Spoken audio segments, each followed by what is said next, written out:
Ja, hallo, herzlich willkommen zur 5. Vorrechenübung WSU 2, WSU 1. Unsere heutige Agenda sieht so aus, dass wir erstmal ein paar Fragen aufarbeiten werden, die nach der letzten Vorrechenübung kamen, wo ich mir ziemlich sicher bin, dass die Personen, die die gestellt haben, nicht die einzigen waren, die sich diese Gedanken vielleicht gemacht haben, oder in Zukunft werden sich vielleicht noch andere diese Gedanken machen, und deswegen werde ich jetzt versuchen, das ein bisschen zu klären. Danach gehen wir nochmal auf die Theorie ein, die wir bis jetzt zum Thema Wärmeleitung hinter uns gebracht haben und was in der Vorlesung dran kam, um dann die Aufgabe 2.11 aus dem Übungsskript zu rechnen, zumindest soweit wir heute kommen. Gegebenenfalls rechnen wir die nächste Woche dann zu Ende. Ja, also, letzte Woche hatten wir einmal dieses Beispiel mit einer adiabaten Wand auf der linken Seite. Dann haben wir hier also eine Wand 1, die auf der linken Seite adiabat ist, in Kontakt steht mit einer zweiten Wand, und zwischen diesen beiden Wänden befindet sich eine Heizung.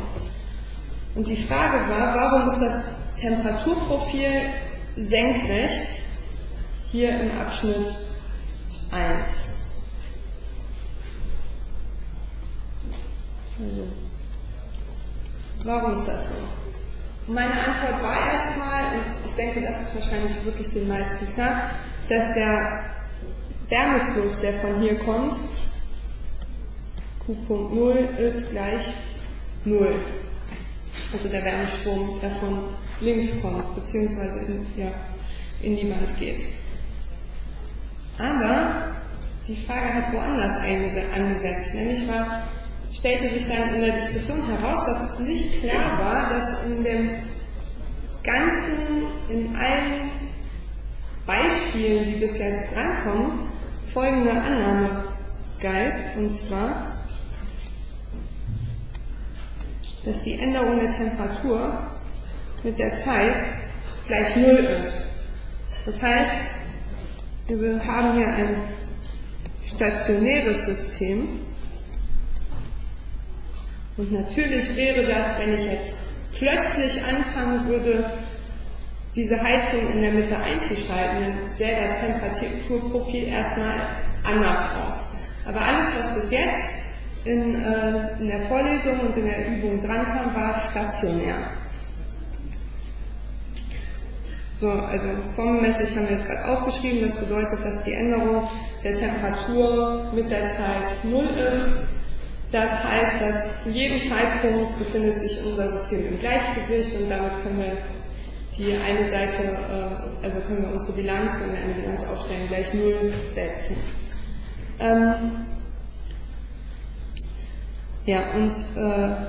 Was wäre zum Beispiel nicht stationär? Das wäre, wenn wir unsere Heizung zum Zeitpunkt 0 anschalten, und dann würde sich die Wärme langsam in der Wand ausbreiten. Das kommt später in der Wand. Also Aufheiz- und Abkühlvorgänge sind nicht stationär. Und woran erkennen Sie das? Also die Angst bestand, dass man das vielleicht nicht erkennen könnte, und wenn in der Klausur da steht und nicht weiß, was man machen muss, aber wir versuchen da eigentlich sehr genau darauf hinzuweisen. Und zwar steht dann hier, ich habe jetzt einfach mal ein paar Texte rauskopiert, hier steht, dass die Kelle, da geht es um eine Kelle im Glühwein, einheitlich stationär ist, hier steht, das Problem ist stationär. Oder wenn das halt nicht der Fall ist, dann steht da, ein stationärer Zustand ist nicht erreicht. Oder es gibt hier eine andere Aufgabe, wo hier steht, dass sich für T unendlich ein stationärer Temperaturverlauf einstellt, und man soll einen anderen Temperaturverlauf zeichnen für eine endliche Zeit.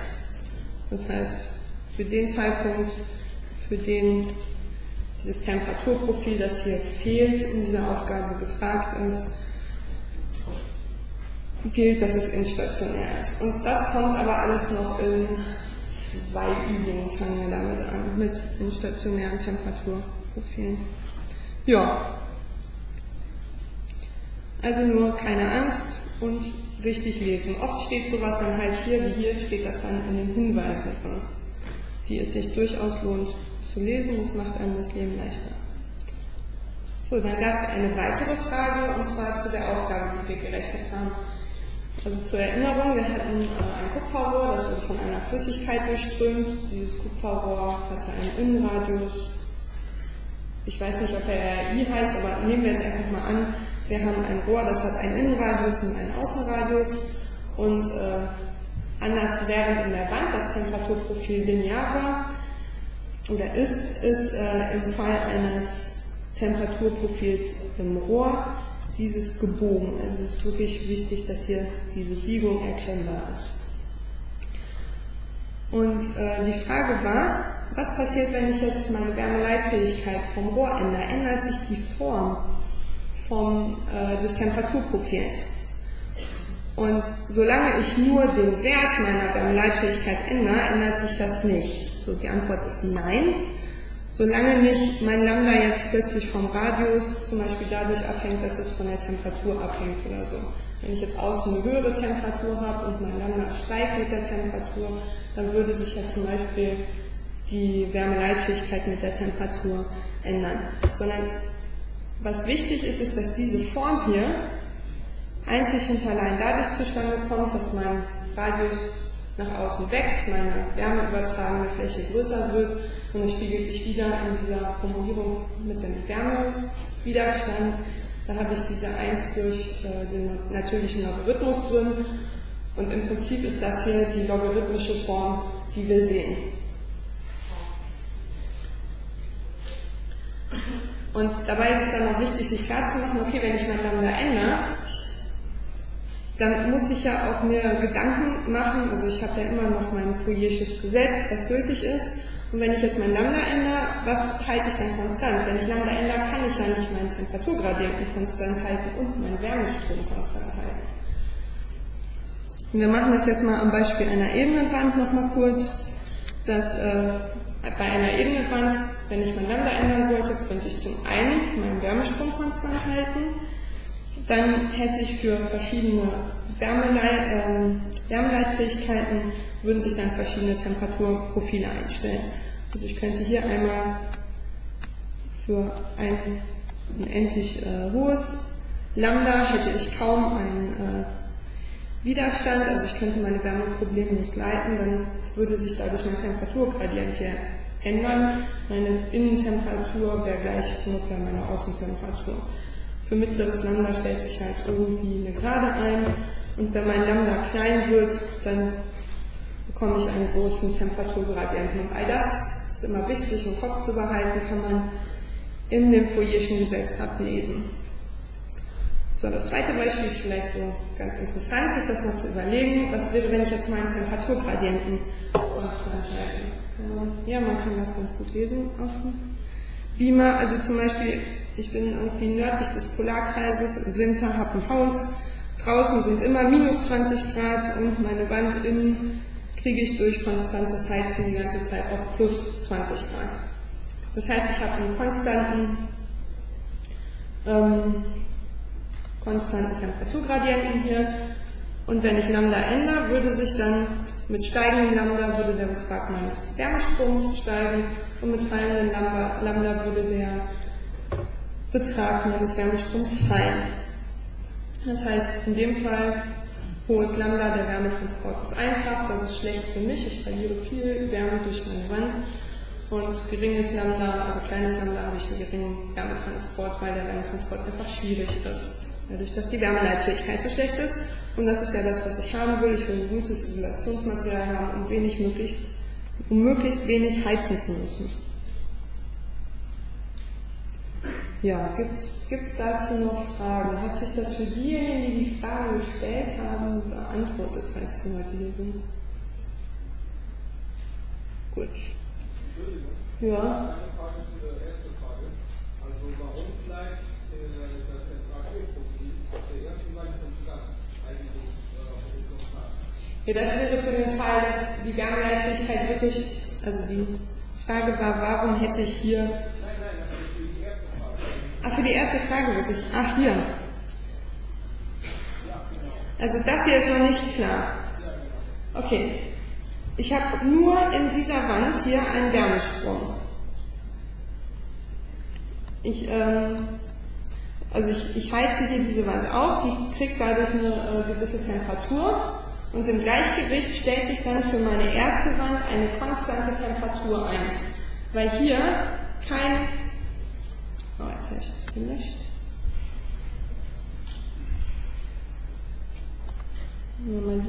Hier über diese Wand ist der Wärmestrom gleich 0 aus der Bedingung heraus, dass hier nichts durchgeht, weil ich hier eine adiabate Wand habe. Und adiabat bedeutet, der Wärmestrom ist 0. Und dadurch muss auch ein Temperaturprofil flach sein und der Gradient gleich 0 sein. Okay.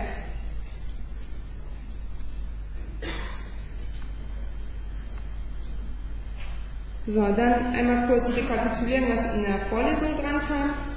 In der Vorlesung wurde einmal, also kamen nochmal Wärmewiderstände, wurden da nochmal wiederholt. Das haben wir auch in der Übung letzte Woche gemacht, deswegen ich schreibe das jetzt nicht nochmal alles auf. Dann wurde eine Sache, die noch wichtig zur Lösung vieler Aufgaben ist, das wird Ihnen vor allem in der Selbstrechenübung jetzt demnächst auch begegnen, ist, dass Sie die Temperaturen an den jeweiligen Grenzflächen auch aus Einzelbilanzen heraus bestimmen können und dann halt immer nur die entsprechenden Wärmewiderstände zwischen den Temperaturen berücksichtigen oder an den Rändern der Temperaturen. Würde ich mir einfach nochmal in der Vorlesung angucken. Ich finde, der Herr Reus hat das ganz gut oder ziemlich gut erklärt und dann kann man sich das einfach mal an dem Beispiel nochmal angucken und wenn man das verstanden hat, dann kann man das auch auf viele andere Probleme anwenden. Dann war ja immer noch die Frage, woher kommt die Form des Temperaturprofils, wenn ich einen konvektiven Wärmeübergang habe. Auch das kam jetzt in der Vorlesung dran. Also wenn ich einen konvektiven Wärmeübergang habe, zum Beispiel eine Strömung, die an einer Wand entlang strömt, dann habe ich eine Strömungsgrenzschicht an diesem Übergang und in dieser Grenzschicht, wo die Geschwindigkeit sehr gering ist, ist mein vorwiegender Wärmetransportmechanismus die Diffusion, also die Wärmeleitung. Und dadurch kriege ich hier in diesem Bereich Wärmeleitung ist halt relativ schlecht, kriege ich hier diese relativ steilen Temperaturgradienten hin, die dann hier zur Mitte zur Fluidtemperatur hin abflachen, wenn der konvektive Wärmeübergang dominiert.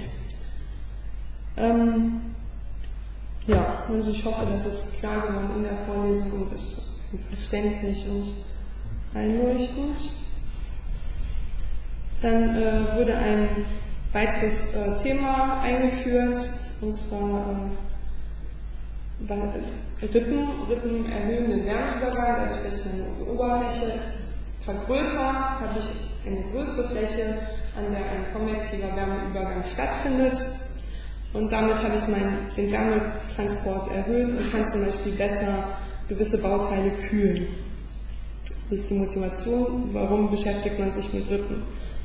Was war da neu? Also in der Vorlesung wurde ein infinitesimales Bilanzelement eingeführt.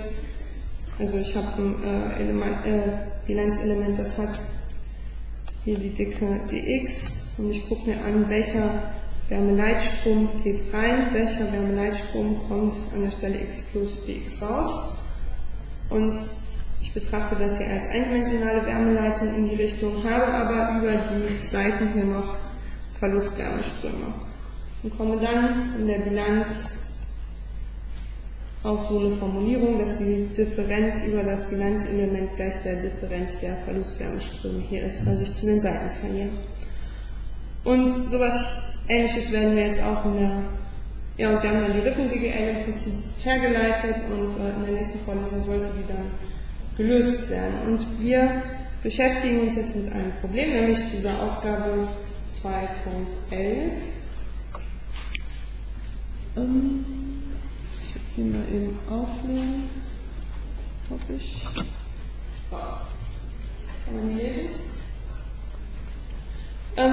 In dieser Aufgabe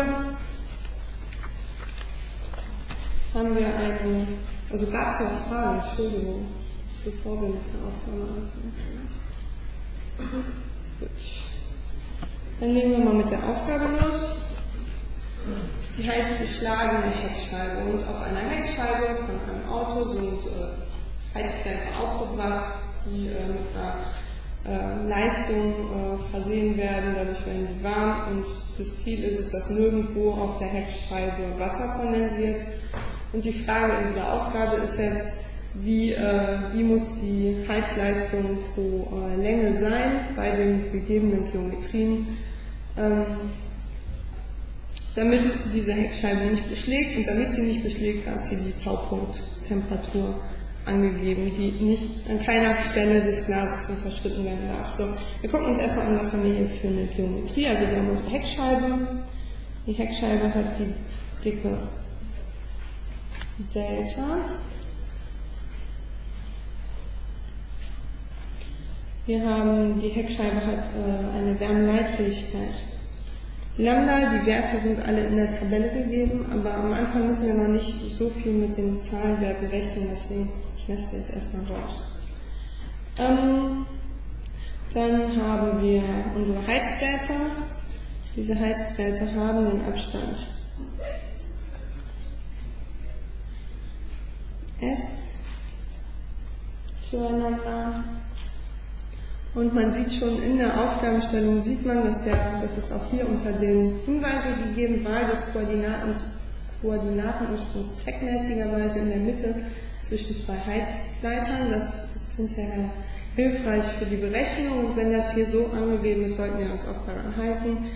Also x gleich 0 ist genau bei S halbe. Also ungefähr hier.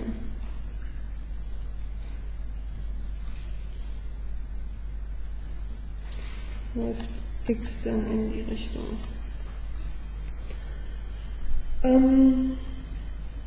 Ja, wir haben weiterhin einen konvektiven Wärmeübergang Alpha I an der Innenseite, Alpha I und Ti sind gegeben, und an der Außenseite. Man sieht hier, dass Alpha an der Außenseite deutlich größer ist als an der Innenseite. Kann man sich so vorstellen, dass der Fahrtwind über die Außenseite drüber strömt. Das heißt, wir haben erzwungene Konvektion, während wir im Inneren des Autos natürliche Konvektion haben. Und das ist natürlich falsch hier. Das muss Alpha außen sein. Und natürliche Konvektion und erzwungene Konvektion ist deutlich effektiver im Wärmeabtransport, und deswegen haben wir hier diesen höheren Alpha-Wert angegeben. So, damit haben wir, glaube ich, erstmal alles, was angegeben ist. Gesucht ist in dieser Aufgabe der längenbezogene Wärmestrom, und das ist hier die Heizleistung pro Meter Drahtlänge, die benötigt wird, damit die Scheibe nicht beschlägt.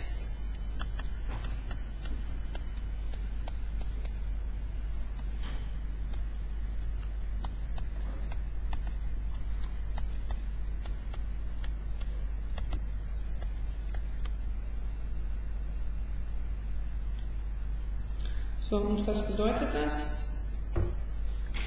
Das bedeutet, dass das hier unsere Bedingung ist, die uns eine Randbedingung im Prinzip für die Temperatur liefert. Und zwar soll an keiner Stelle die Temperatur, also die Taupunkttemperatur unterschreiten. Das heißt, die minimale Temperatur in der Scheibe ist größer als die Tautemperatur, die hier in der Aufgabe mit 13 Grad Celsius angegeben ist. Ja, jetzt können wir uns schon mal überlegen eigentlich, dass diese minimale Temperatur, wir haben hier da wo wir heizen, haben wir die höchste Temperatur, also hier an den Heizwerten ist die Temperatur am höchsten. Dann fällt sie zur Mitte hin ab, und genauso von dem anderen Heizgrad fällt die Temperatur zur Mitte hin ab. Also können wir uns überlegen, dass hier bei x gleich 0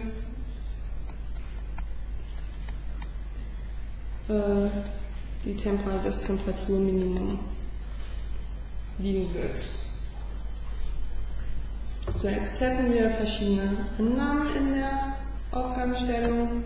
Die eine, wo wir unser Koordinatensystem wählen, die haben wir schon eingebaut. Und die anderen listen wir noch mal kurz auf.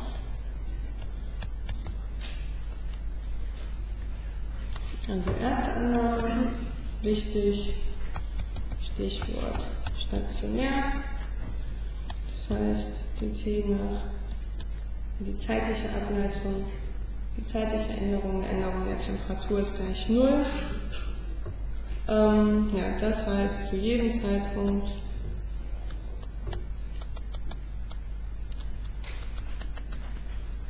ist das System im Gleichgewicht.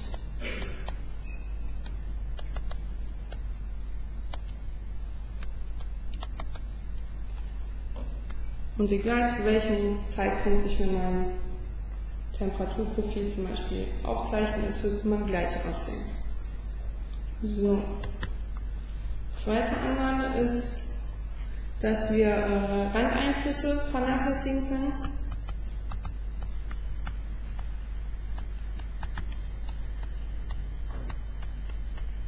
Das heißt, es wird angenommen, dass das System unendlich groß ist.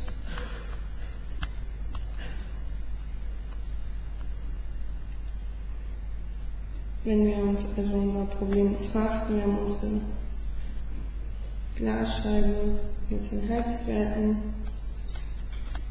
die hat viele Heizwerte, und da, wo wir uns das ganze System angucken, muss es irgendwie hier mittendrin, weit weg von den Rändern, an denen die Scheibe eingespannt ist oder sonst was.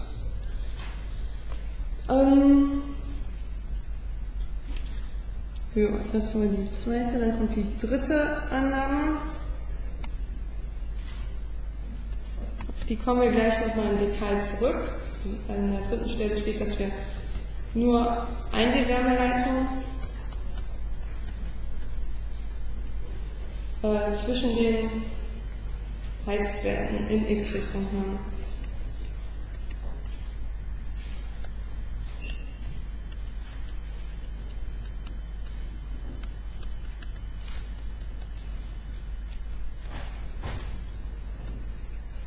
Ja, was bedeutet das dann? Das bedeutet, dass die Änderung in z-Richtung gleich der Änderung in y-Richtung gleich 0 ist. Also, dass wir ein homogenes Temperaturprofil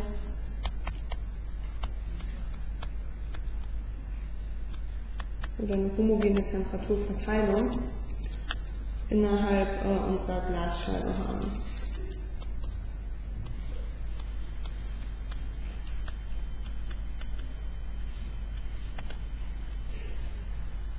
Da kommen wir gleich nochmal drauf zurück, warum man diese Annahme treffen kann und wann man die treffen kann. Das ist ganz interessant, weil oftmals wird, wenn jetzt so eine Aufgabe gegeben wäre in der Klausur, könnte gefragt sein, zeigen Sie, dass die Wärmeleitung als eindimensional angenommen werden kann, und dann wird dieser Schritt, den wir gleich ausführen werden, ist dann im Prinzip abgefragt. Ja, dann haben wir hier noch den vierten Punkt, das ist hier auch der vierte Punkt, ich glaube schon, dass wir einen gleichmäßigen Wärmezufluss über Delta haben.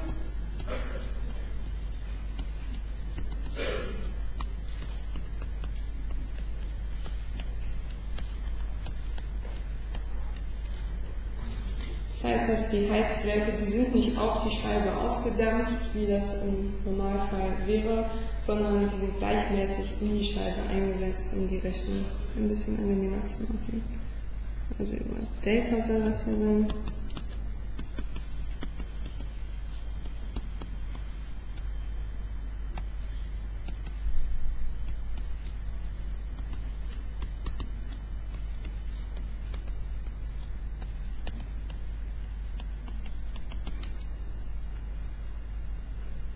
Das bedeutet, dass das im Prinzip so aussieht, dass die hier gleichmäßig durchgehen. Ja, also kommen wir jetzt zu unserer Frage.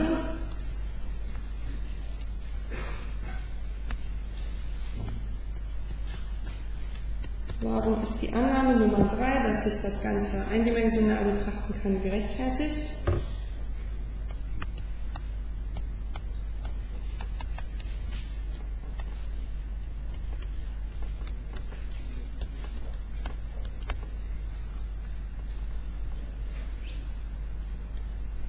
Ja, was bedeutet das? Dass ich den Temperaturgradienten innerhalb der Glasplatte vernachlässigen kann. Also das heißt, warum kann der Temperaturgradient in der Glasplatte vernachlässigt werden?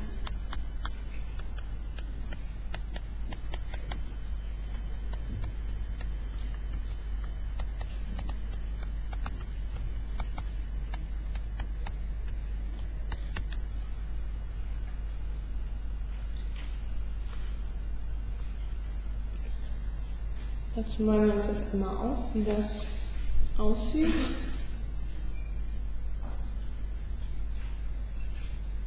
Hier tragen wir jetzt die y-Koordinate auf. Das ist dann die Richtung durch die Scheibe durch, also von der Unterseite zur Oberseite. Und in die Richtung tragen wir die Temperatur auf. Dann haben wir unsere Scheibe.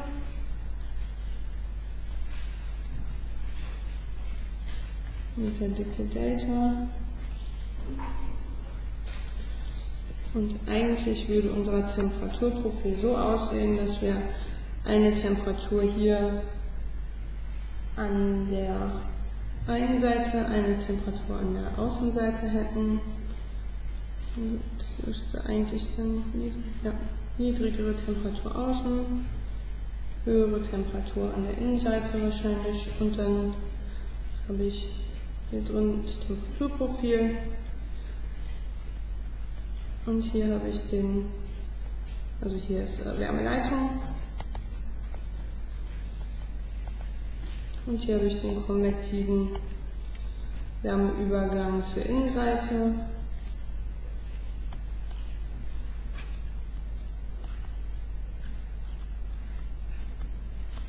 Und an der anderen Seite auch.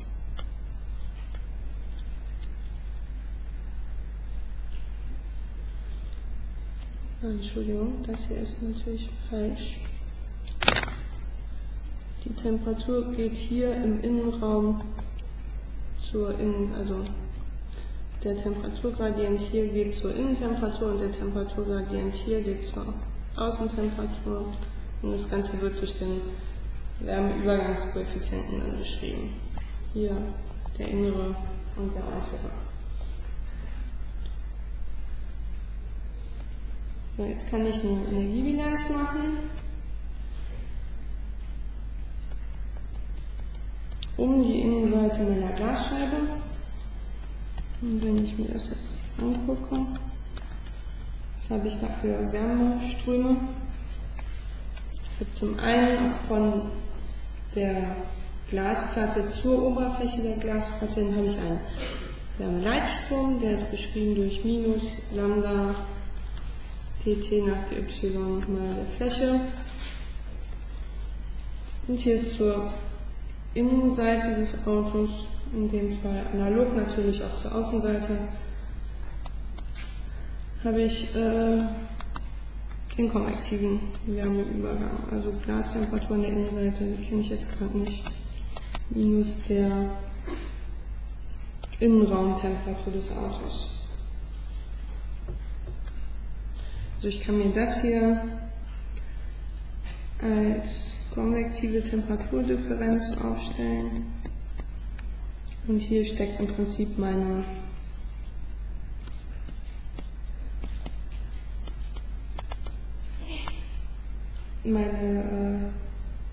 Wärmeleitungstemperaturdifferenz drin. Und wenn ich das jetzt als Bilanz aufstelle, dann kriege ich aus der Form, was Alpha in mal der Fläche A mal dieser Temperaturdifferenz gleich Lambda mal der Fläche A mal der Temperaturdifferenz durch Wärmeleitung durch die Dicke der Glasscheibe ist. Das heißt, ich habe hier und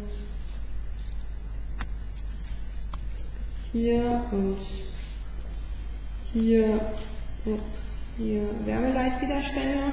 Das heißt, ich kann das Ganze in der Form schreiben, dass ich sage, ich habe eine Gleichung, die so aussieht, dass ich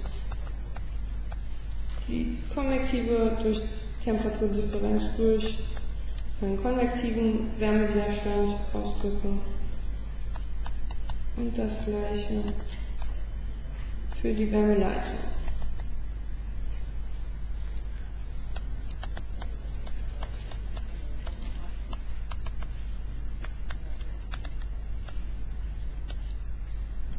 Und W sind dann meine Wärmewiderstände.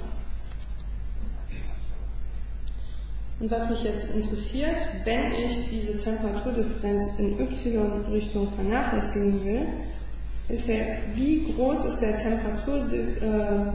Temperaturdifferenz, die ich durch die Konvektion kriege, im Vergleich zu der Temperaturdifferenz, die ich durch die reine Wärmeleitung kriege. Das wäre ja, wenn das Verhältnis jetzt in diesem Verhältnis groß wäre, also wenn meine konvektiver Wärmeübergang sehr viel wichtiger wäre als meine Wärmeleitung, dann wäre es ja gerechtfertigt, diesen Temperaturgradienten zu vernachlässigen.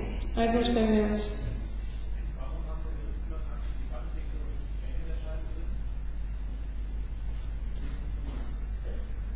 die Länge der Scheibe hier oder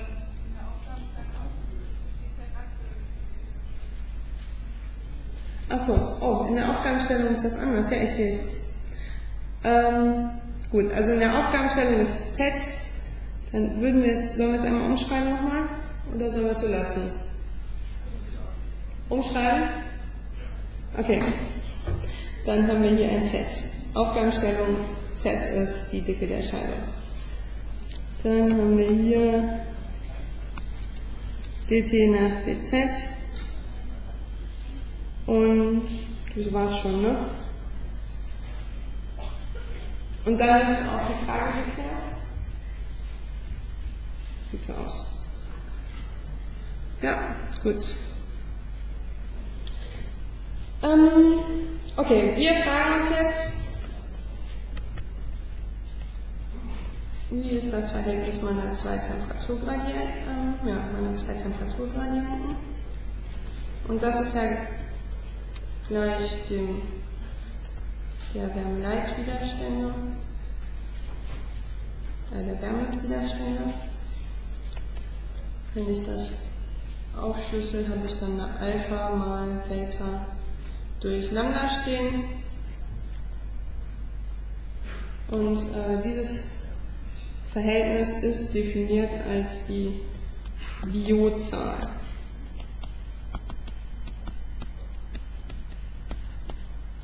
Also die gibt mir im Prinzip an, wie wichtig die Wärmeleitung im Verhältnis zur Konvektion ist. Hier kann ich unterscheiden zwischen zwei Fällen, eine sehr große und eine sehr kleine Biotzahl.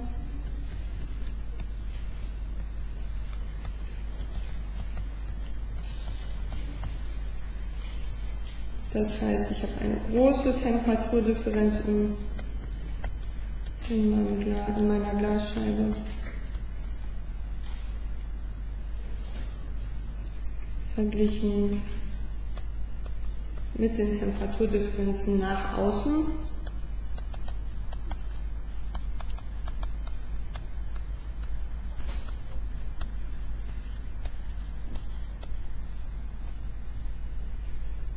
Und das heißt, dass mein Temperaturgradient in der Scheibe auf jeden Fall nicht vernachlässigbar ist.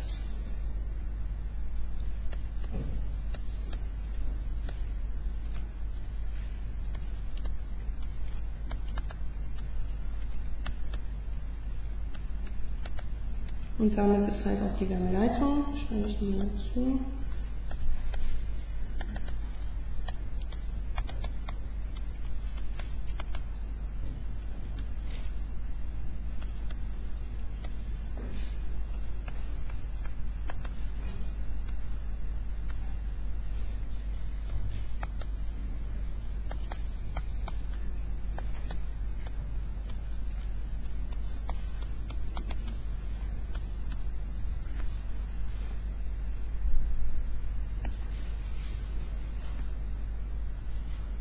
Das wäre jetzt der Fall für die sehr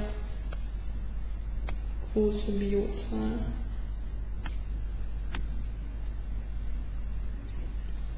Und was jetzt, wenn ich eine sehr kleine Biozahl habe?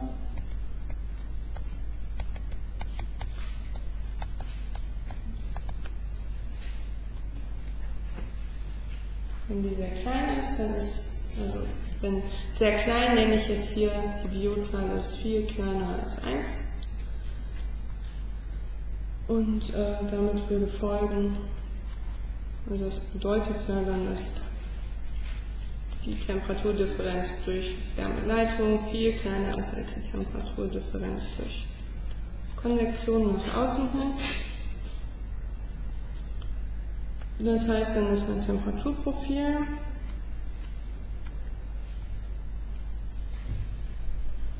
in Z-Richtung.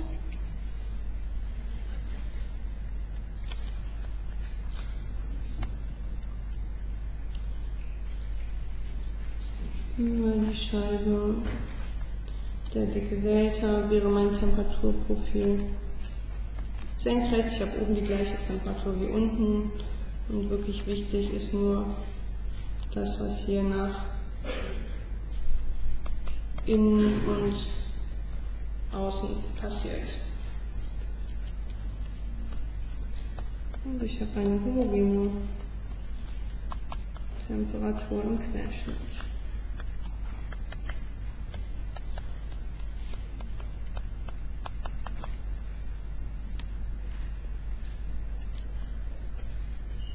Und eine große Temperaturdifferenz nach außen.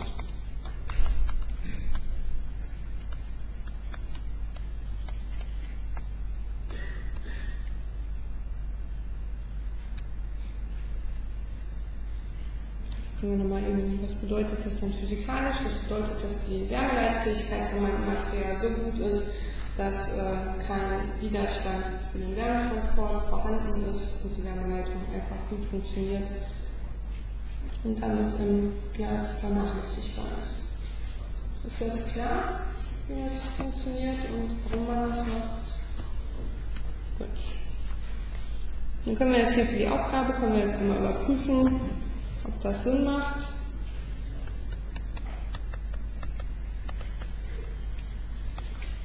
Und wenn ich die Werte einsetze,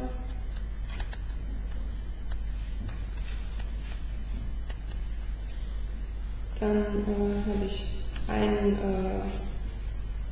Wärmeleitwiderstand, also schreibe ich hier Delta durch Lambda oben hin und ich habe nach außen hin die beiden konvektiven Wärmeübergänge und die kann ich dann als Summe der Wärmewiderstände hier unterm Bruch berücksichtigen.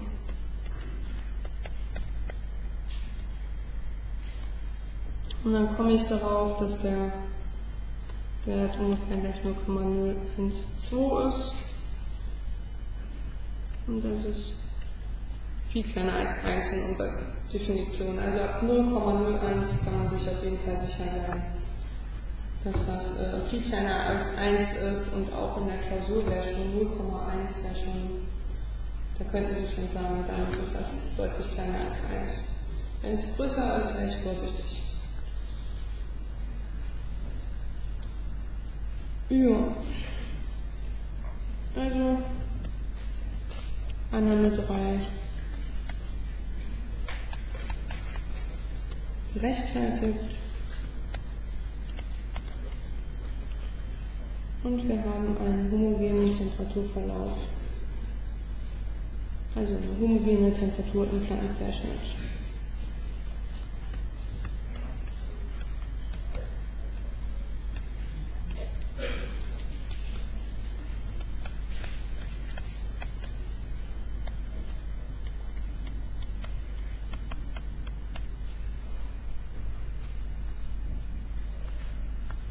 haben wir die Richtung quasi erschlagen.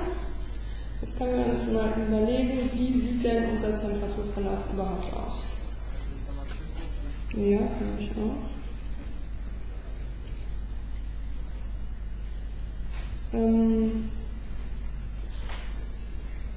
Jetzt muss ich ein bisschen runtergehen.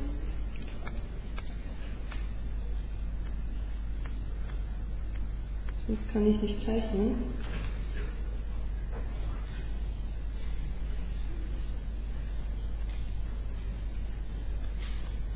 Also wie sieht unsere Temperatur aus?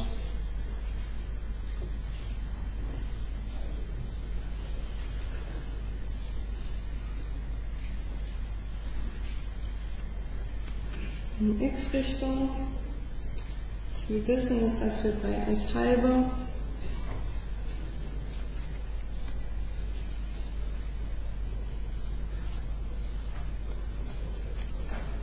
haben wir unsere Heizdrähte.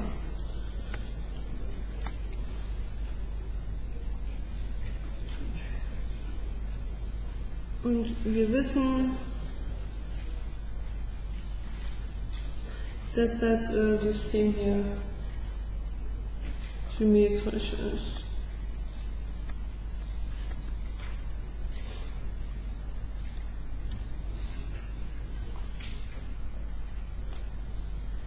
Jo. So, dann können wir als erstes, hier bei, ne, das müsste S dann in dem Fall sein. Oder X, auch egal. X, und dann haben wir hier an der Stelle X gleich 0. An der Stelle machen wir X gleich 0 eine Energiebilanz. Und gucken uns mal an, was hier passiert. Also erstens Energiebilanz bei X gleich 0. Und wenn ich mir das Bilanzelement dann angucke, habe ich dann wieder hier meine Scheibe.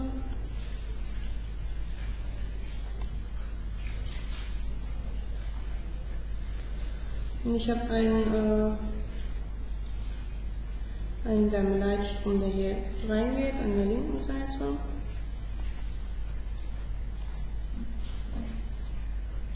Das ist irgendwie ein bisschen blöd, ein bisschen eng alles. Und ich habe hier einen Wärmeleitstrom, der reingeht. Und einen Wärmeleitstrom, der rausgeht. An der rechten Seite.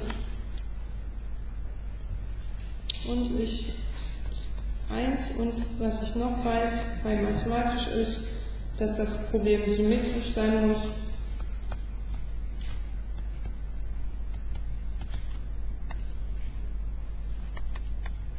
Und gelten muss, dass der Temperaturgradient minus der Temperaturgradient links gleich dem Temperaturgradienten an der rechten Seite ist. Das ist jetzt reine Geometrie. Wenn ich das dann einsetze miteinander, dann kriege ich raus, dass das erfüllt ist, wenn dt nach dx links gleich dt nach dx rechts ist. Und das gleich 0 ist, und das macht ja auch Sinn. Wir hatten uns ja schon am Anfang überlegt, dass die Minimaltemperatur bei x gleich 0 liegen muss. Das heißt, hier bei x gleich 0 habe ich, das ist ärgerlich, bei x gleich 0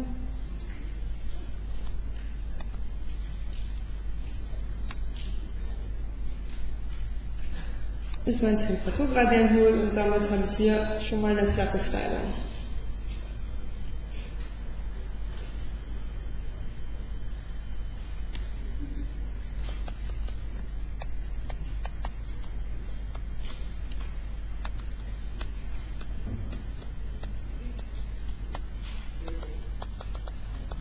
Ja.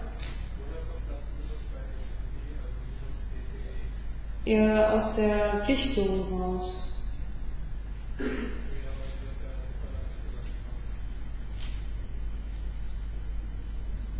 Achso, wenn das gleich 0 ist, dann.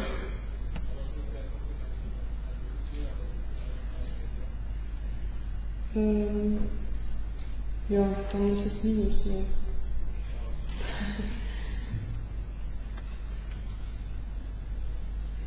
So, dann können wir eine zweite Energiebilanz machen, da wo die Heizleite sind.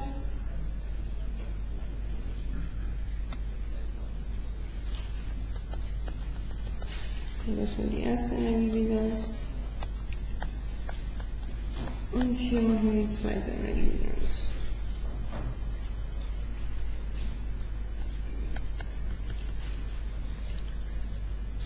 An der Stelle x gleich s halbe.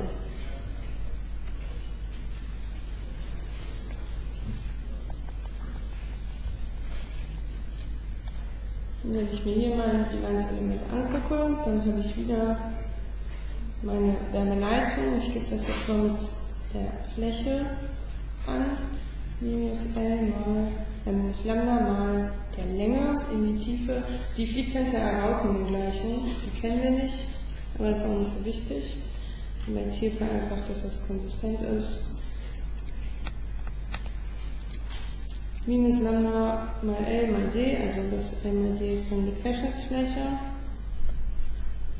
mal dt nach dx, geht hier rein und auf der anderen Seite geht ein Wärmestrom raus, und an der linken Seite, hier an der rechten Seite. Das ist wieder die Querschnittsfläche. Ja, und da fehlt jetzt noch ein Kern, das ist wie bei der Rippe. Wir haben hier zusätzlich noch den Heizstrom, der an der Stelle S halbe reinkommt. Und das ist der längenbezogene mal L. Dann gilt hier auch wieder Symmetrie.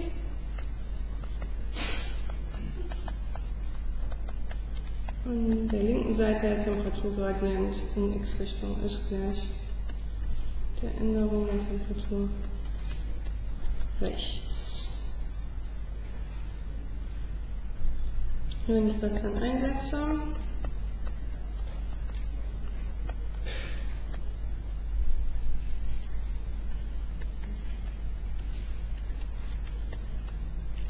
dann bekomme ich das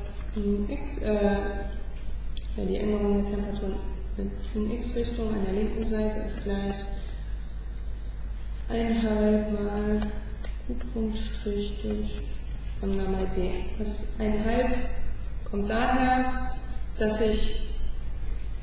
von dem Heizdraht die Wärme in beide Richtungen weggeht. So, jetzt habe ich hier einen positiven Gradienten und kriege dann hier den positiven Wärmestrom in die Richtung rein. Das Ganze ist symmetrisch nach hier und wiederholt sich natürlich auch hier nach außen an, zwischen den ganzen Heizdrähten. Ist das soweit klar? Also die grobe Idee, wie das Ganze aussieht, man kann sich das wahrscheinlich auch vorher schon vorstellen, aber jetzt haben wir die Randbedingungen einmal abgeklärt und das hilft uns ja auch hinterher dann weiter. Frage. Also die Frage ist, warum an der Stelle jetzt die Konvektion nicht betrachtet wird.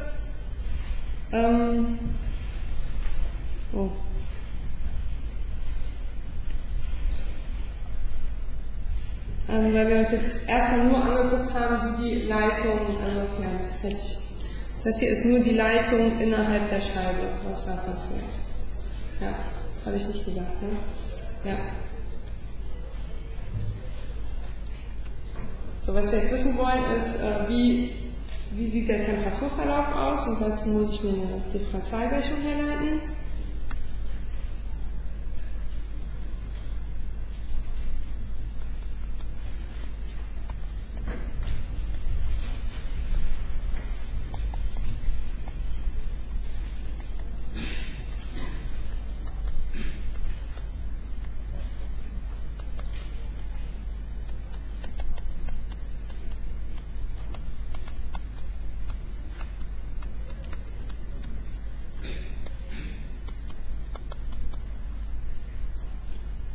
Und da gibt es ein Kochrezept, ich werde das auch im Detail einfach nochmal, dass man den Überblick hat, wie leitet sich den Temperaturverlauf her, was sind da die einzelnen Schritte, die ich im Prinzip abarbeiten muss. Da lade ich nochmal ein Dokument zu hoch, dass man das einmal übersichtlich zusammengestellt hat. Im Prinzip besteht das aus den folgenden Schritten, wie komme ich zum Temperaturprofil, erstmal die Differentialgleichung herleiten.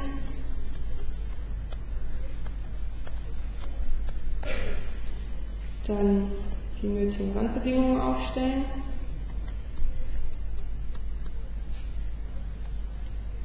Mit der Hilfe dann die Differentialgleichung lösen.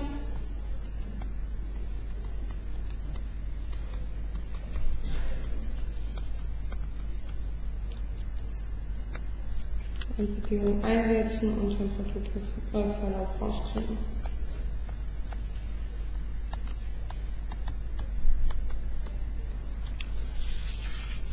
So, dann fangen wir mal an. Also wie man so eine Differentialgleichung herleitet, das kam ja in der Vorlesung dran. Man formt sich dazu zunächst ein infinitesimal kleines Bilanzelement.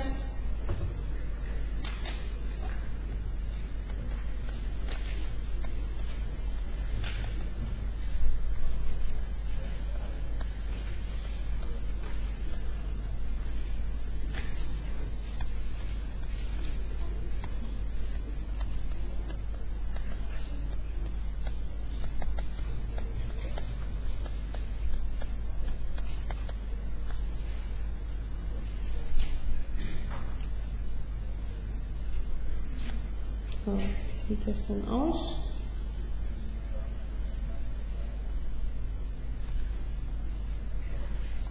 Unser Bilanzelement, das Bilanzelement hat die Dicke dx und x ist hier unsere Bilanzierungsrichtung. Und weil es unsere Glasscheibe ist,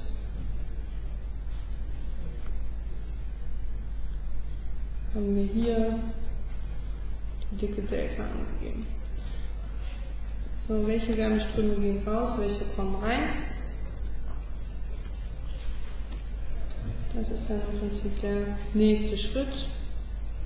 Also B, Wärmeströme in Bilanzierungsrichtung positiv antragen.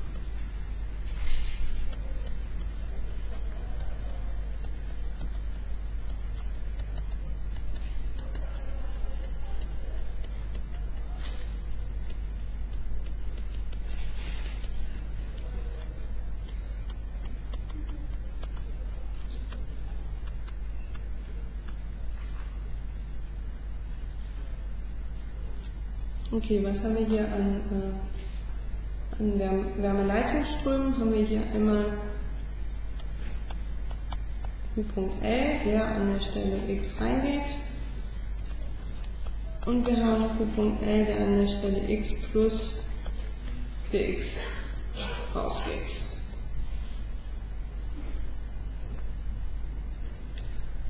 So, das sind, hier sind das jetzt Wärmeleitungsströme. Da können später, wenn es dann um Massentransport noch geht, können auch Enthalpieströme noch hinzukommen.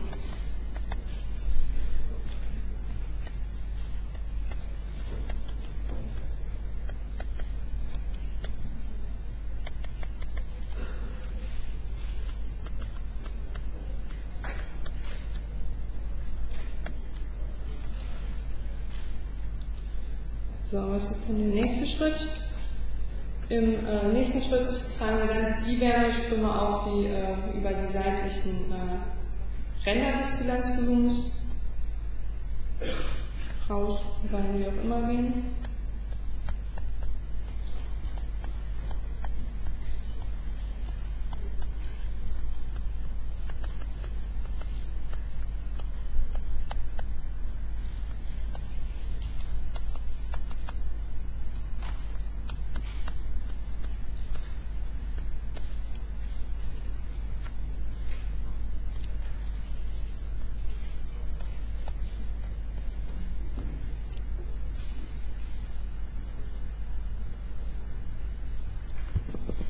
Okay, und dann haben wir hier einmal, hier kommen wir jetzt ins Spiel, haben wir hier den konvektiven Wärmeübergang zur Außenseite, das ist L, also die Länge der Scheibe mal hier die Dicke des Bilanzelements dx mal Alpha A mal die Temperatur an der Stelle x minus die Außentemperatur.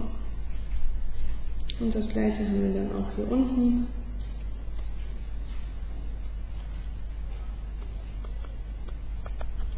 Mit den jeweiligen Werten für den Fahrzeuginnenraum.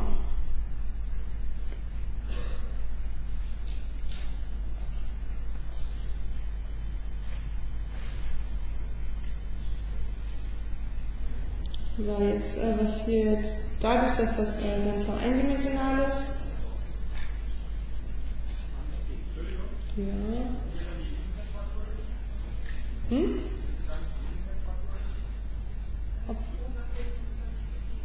ja, was habe ich denn geschrieben? Oh, ja, natürlich.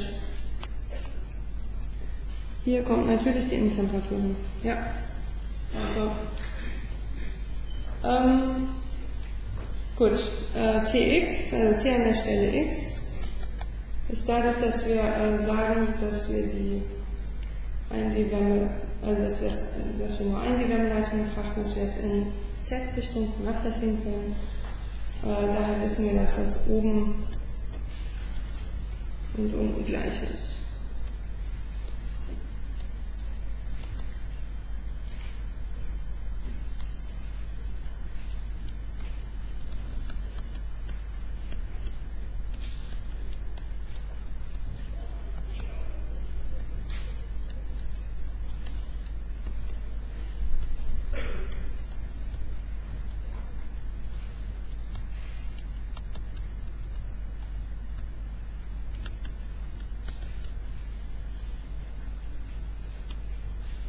Ja, und dann können wir uns jetzt die Bilanz dazu aufstellen.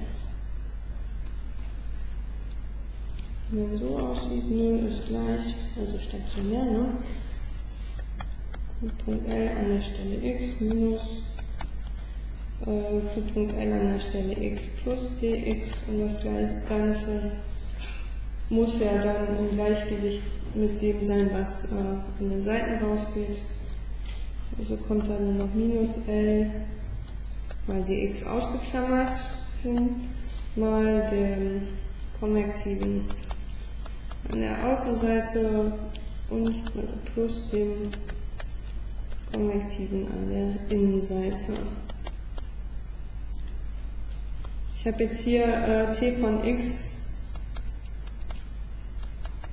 mit t abgekürzt, weil es ein bisschen Schreiberei erspart, und damit hoffe ich auch ein bisschen die Fehleranfälligkeit runtersetzt. Ja, was machen wir hier? Wir haben hier an der Stelle den Wärmestrom an der Stelle x und an der Stelle x plus dx, und was macht man in so einem Fall? Macht man eine Taylor-Reihenentwicklung. Und die sieht so aus.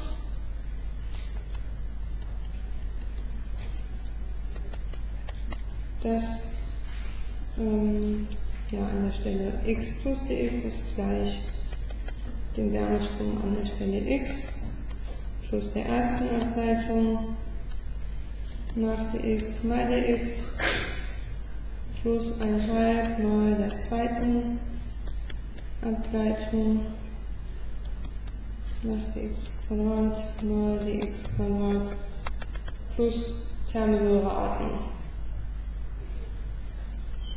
Wenn wir das Ganze jetzt in die Bilanz einsetzen, dann dann habe ich hier oben, also ich habe ja hier einmal Q.L stehen, ich habe hier minus diesen Term stehen, also fliegt mein Q.L raus, dann kriege ich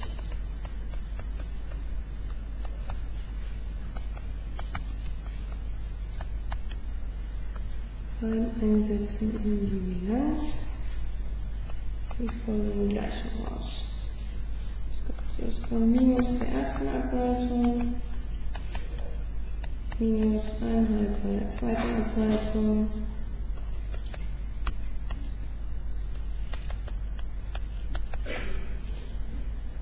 mal die x Quadrat minus und dann der andere Term hier für den konvektiven Wärmeübergang.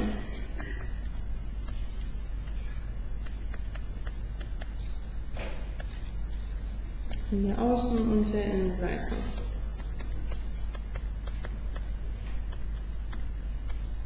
So. Jetzt kann ich loslegen. Und ich sage ja, dass man, erstmal kann ich mein dx rauskürzen. Und zwar habe ich das einmal hier stehen, damit fliegt die hier raus und dann habe ich hier noch mein, und an dieser Stelle. Dann habe ich hier noch mein dx Quadrat stehen und für den Limes, für den Fall, dass dx gegen 0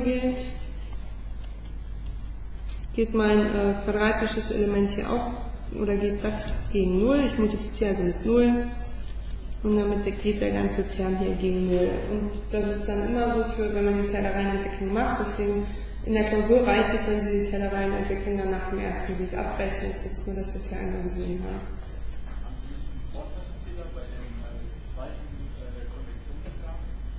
Oh, da muss Plus stehen, ne? Ja. Ach, AI, ja, Alpha I. Ja. Richtig. Ja.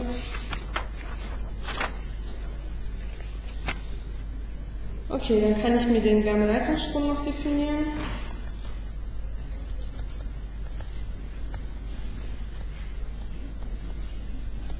Und dann hinterher einsetzen.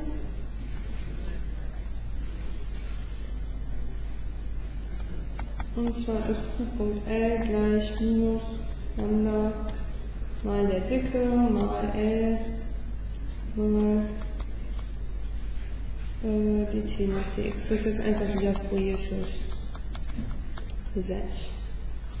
Und wenn ich das dann einsetze, in die Bilanz,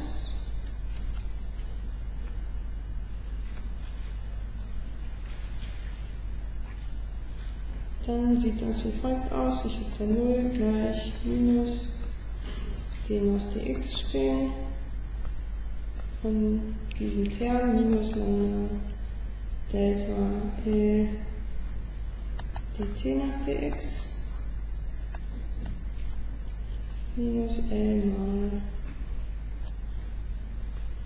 Alpha A C minus TA plus Alpha I C minus TI.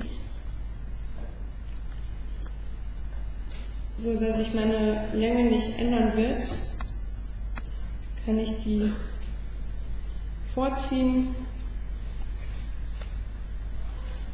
und rauskürzen. Und weiterhin kann ich das Minus hier aufheben. Ja, beim Vorziehen ist wichtig, sicher zu sein, dass das Konstanten sind, dass sie sich nicht mit x oder so ändern. Ja, sonst macht man einen Fehler. Also immer erst prüfen, bevor man das vor die Differentiale zieht. Wie sieht die Gleichung dann aus? Die Gleichung sieht dann so aus, Lambda mal c mal zweite Ableitung der Temperatur nach x minus und von hier wieder der konvektive Teil.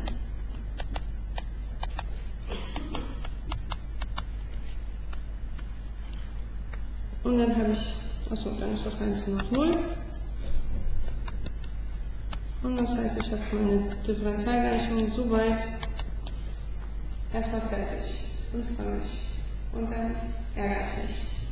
Weil ich merke, so einfach lässt sich das Ding gar nicht lösen. Weil ich habe zwei Probleme. Zum ersten, ich habe hier meine Differentialgleichung. Das Ganze ist eine Differentialgleichung zweiter Ordnung. sehe ich daran, dass ich hier die zweite Ableitung in x Richtung der Temperatur drin habe. Und was dann noch hinzukommt, ist, dass die Differentialgleichung inhomogen ist.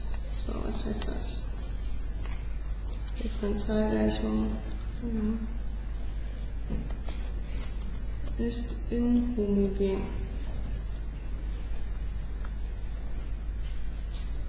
Das heißt, dass die Summanden enthält, die keine Funktion der Temperatur sind.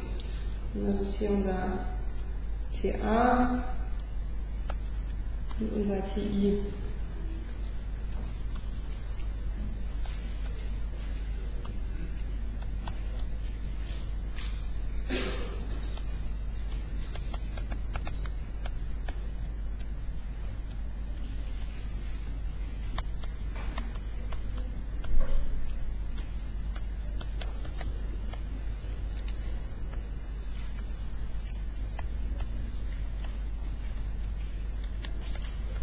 Das sind konstante Werte, die sind festgegeben.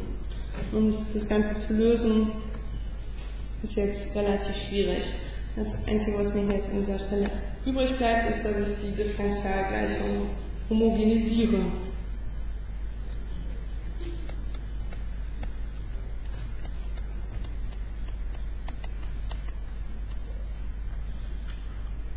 Und was muss ich dazu machen? Dazu muss ich diese konstanten Summanden erstmal isolieren.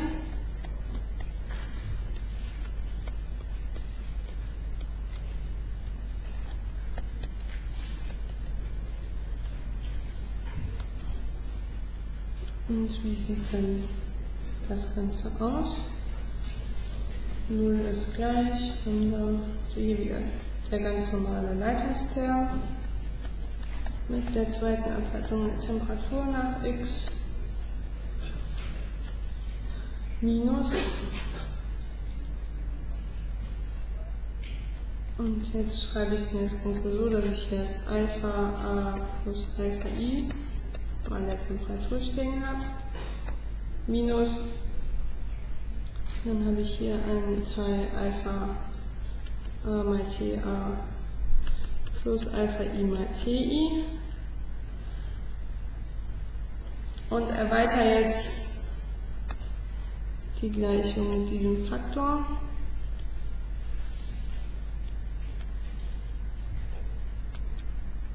Also diesen Teil hier hinten, deswegen habe ich da Platz gelassen.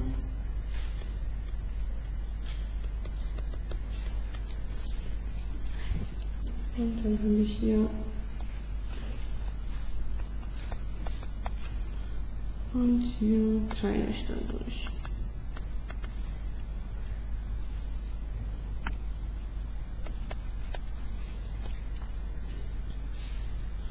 Und jetzt nenne ich diese Temperatur hier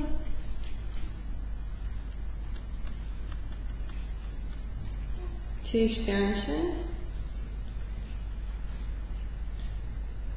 Ja. Also das ist jetzt im Prinzip mein zweiter Schritt.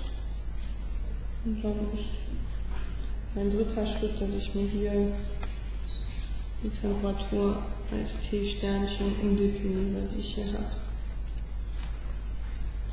So, was habe ich jetzt stehen? Also T-Sternchen ist immer noch eine Konstante. Das ist wichtig. Und ich habe dann die Gleichung. Sieht dann so aus. 0 ist gleich Lambda mal Delta, zweite Ableitung der Temperatur mit x. Minus diesen Term hier nenne ich noch Alpha-Sternchen. Dann ist das ein bisschen kürzer. Alpha-Sternchen mal T minus T-Sternchen. Also nochmal hinschreiben, Alpha-Sternchen ist gleich Alpha außen plus Alpha innen und T Sternchen ist gleich Alpha außen mal T außen plus Alpha innen mal T innen durch Alpha außen plus Alpha innen.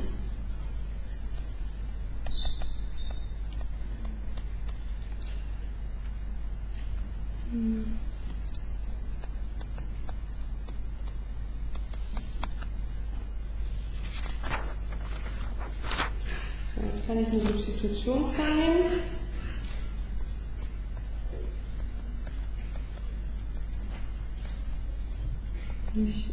Das heißt dann Theta, das wäre dann später Übertemperatur und das ist T minus T Sternchen.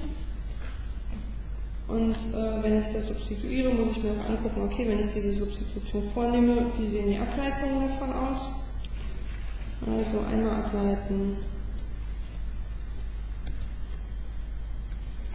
d Theta nach dx ist gleich dt nach dx minus dt Sternchen nach dx, und weil t Sternchen eine Konstante ist, geht die Ableitung gegen 0 und dann analog zweites Mal ableiten.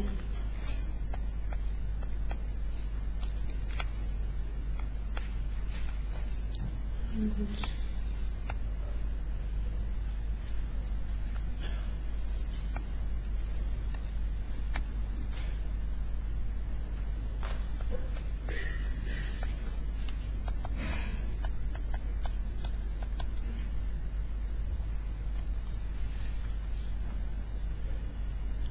So, jetzt setze ich das wieder ein in meine Differentialgleichung.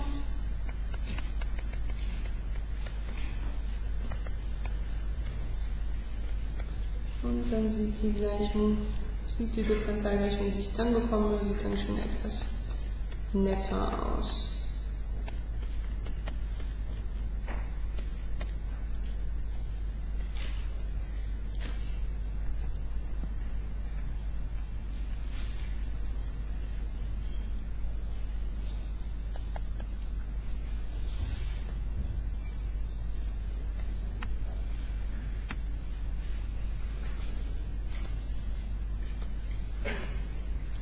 Hier habe ich jetzt keine Konstante mehr.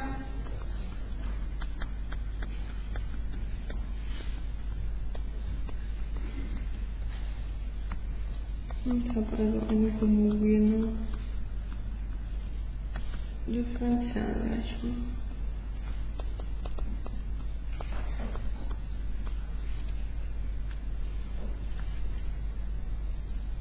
So, wir kümmern uns jetzt erst nochmal um die Randbedingungen.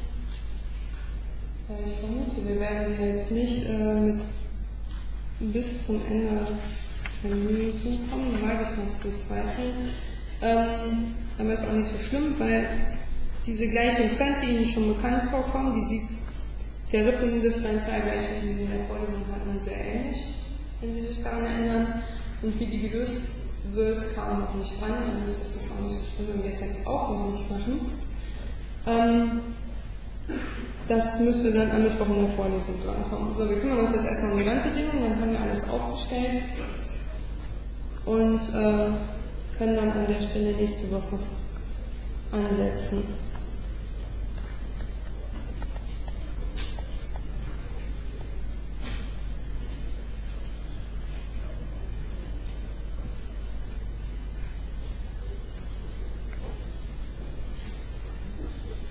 Wir haben hier eine Differentialgleichung. Wir können mal gucken, welche Randbedingungen in Frage kommen, welche wir haben, was wir wissen. Eine Differentialgleichung, die in x-Richtung zweiter Ordnung ist.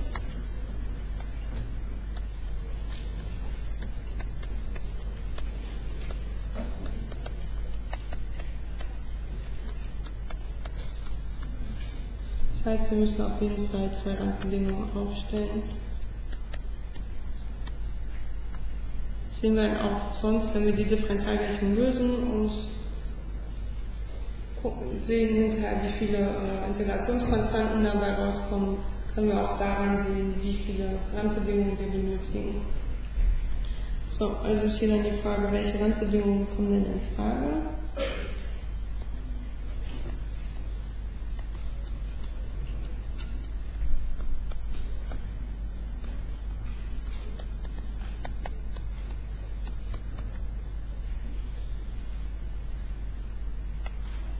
Wir haben die Glasscheibe.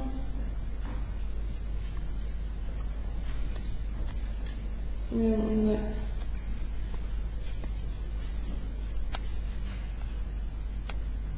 unsere Laufrichtung von x.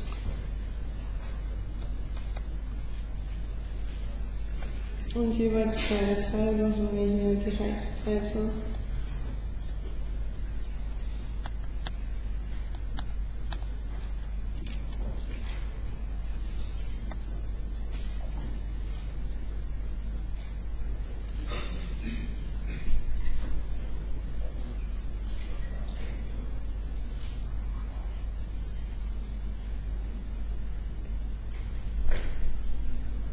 So, die erste Randbedingung, die wir kennen.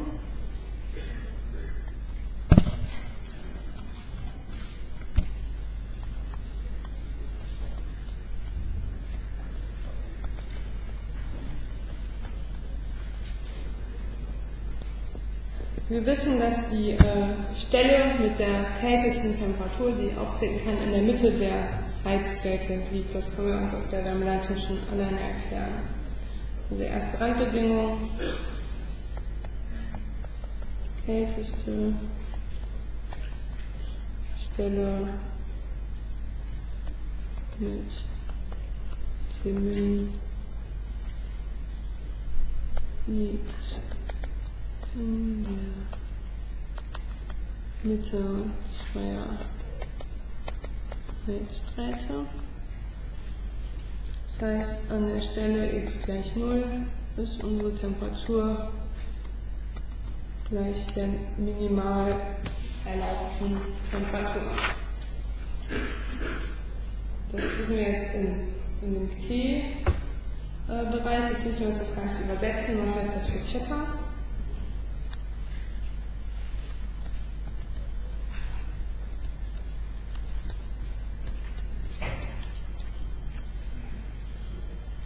Und für Theta bedeutet das, dass Theta an der Stelle x gleich 0 ist gleich T min minus T Sternchen. Die zweite Randbedingung ergibt sich dann aus der Symmetrie.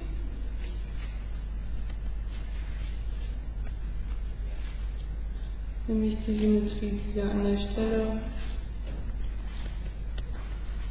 x gleich 0 haben.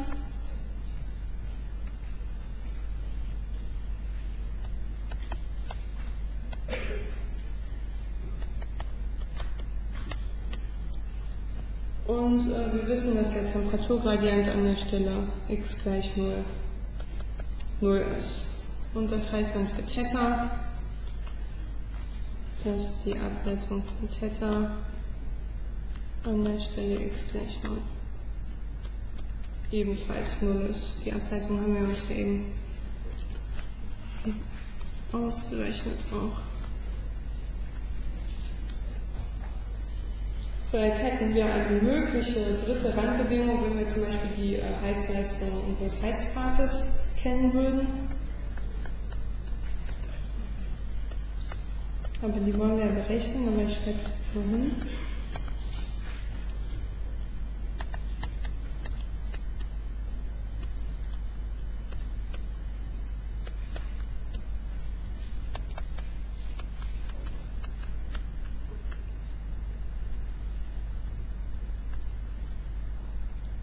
Und dafür gilt, dass die Änderung der Temperatur an der Stelle x gleich, schauen wir uns mal die Vorher.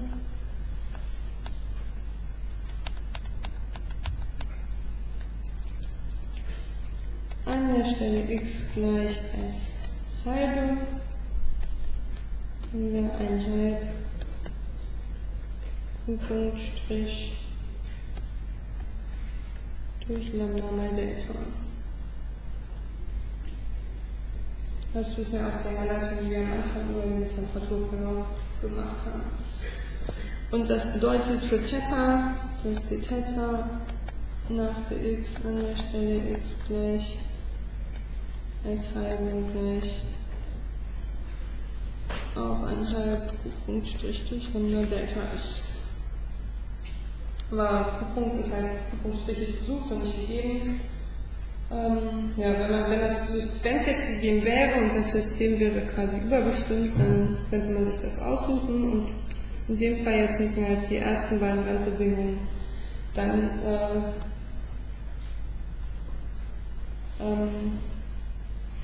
die ersten beiden Randbedingungen nutzen, um das auch zu lösen. So, wie löst man so eine DGL? Machen wir noch eben den dritten Punkt.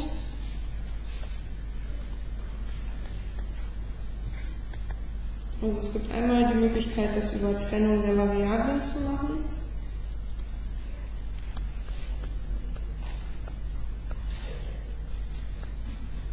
Ich müsste in der nächsten Vorrechenübung dazu dann was drankommen, wenn wir hiermit durch sind. Hier an der Stelle werden wir nächste Woche damit weiterrechnen, die Lösung für die Rippen-DGL oder der Ansatz, um so eine Rippen-DGL zu lösen, ist in der Formelsammlung gegeben. Und damit werden wir dann hier an dieser Stelle nächste Woche weitermachen. Also die Idee wäre dann, eine bekannte Lösung aus der Formelsammlung zu verwenden.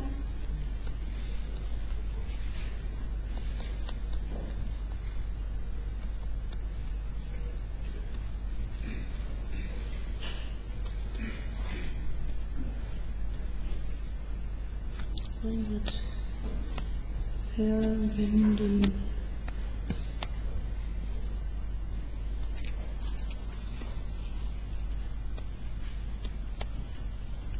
Wie zum Beispiel die Rippen-DGL.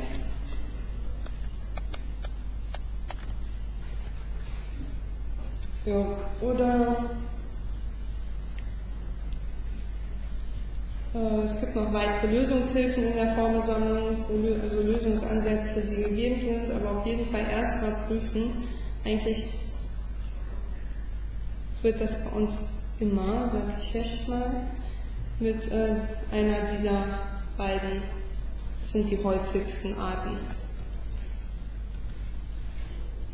Häufigste Lösungswege.